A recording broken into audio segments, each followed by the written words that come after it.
கர்த்தருடைய பரிசுத்த நாமத்துக்கு ஸ்தோத்திரம். இன்றைய தினத்துக்கான தேவனுடைய வார்த்தையானது பிரசங்கி 3ஆம் அதிகாரத்திலே அந்த 11வது வசனத்தை நாம் பார்க்கும் பொழுது, அவர் சகலத்தையும் அதின் காலத்திலே நேர்த்தியாய் செய்திருக்கிறார். அவர் சகலத்தையும் அந்தந்த காலத்திலே நேர்த்தியாய் செய்திருக்கிறார். திருமண காரியத்துக்காக போடக்கூடிய ஒரு வசனம். ஆகவே அந்த வசனத்தினுடைய தன்மை என்ன அப்படின்னா, அவர் சகலத்தையும் என்று சொல்லி வேதத்தில் வாசிக்கிறோம். திருமண காரியம் முடிந்த உடனே அந்த வசனத்துக்கு முற்றுப்புள்ளி அல்ல. அவர் சகலத்தையும் என்று சொன்னால், அப்போ திருமண காரியத்துக்கு பிறகும் உங்கள் வாழ்க்கையில் அந்தந்த காலத்தில் அந்தந்த நேரத்தில் அவர் நேர்த்தியான காரியங்களுக்கு என்ன செய்வார்? உங்கள் வாழ்க்கையில் செய்வார். அவர் சகலமும் என்று சொல்லப்படுகிறது. அப்போ ஒன்றுக்கு மேற்பட்ட காரியங்கள். அப்போ ஒரு காரியத்தோடு நிறுத்துகிற தேவன் அல்ல.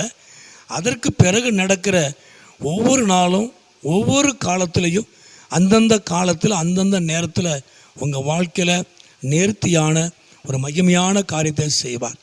ஆண்டவர் தாமே இந்த நாட்களில் உங்கள் வாழ்க்கையிலையும் இன்றைக்கு ஒரு காரியத்தை அவர் செய்திருக்கலாம்.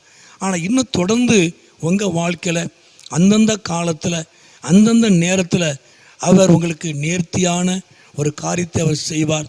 அவர் நாமத்தை உங்கள் வாழ்க்கையில் மகிமைப்படுத்துவார். அவர் சகலத்தையும் என்று வேதம் சொல்லுகிறது.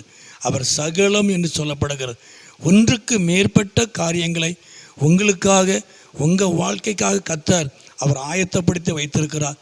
அந்தந்த காலத்தில் அந்தந்த நேரத்தில் அவர் நேர்த்தியாய் செய்து அவர் நாமத்தை உங்கள் வாழ்க்கையில் மகிமைப்படுத்துவார்.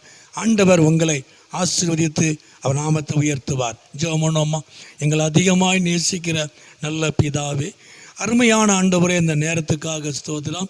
இந்த சத்தத்தை கேட்குற ஒவ்வொரு பிள்ளைகளையும் குடும்பங்களையும் என் ஆண்டவர் ஆசீர்வதியும். அவர் சகலத்தையும் அதின் காலத்திலே என்று சொல்லி நாங்கள் பார்க்கிறோம்.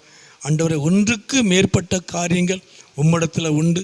உம்முடைய பிள்ளைகளுக்காக நீர் ஆயத்தம் பண்ணி வைத்திருக்கிற நன்மைகளுக்காக ஆசீர்வாதங்களுக்காக நன்றி செலுத்துகிறோம்.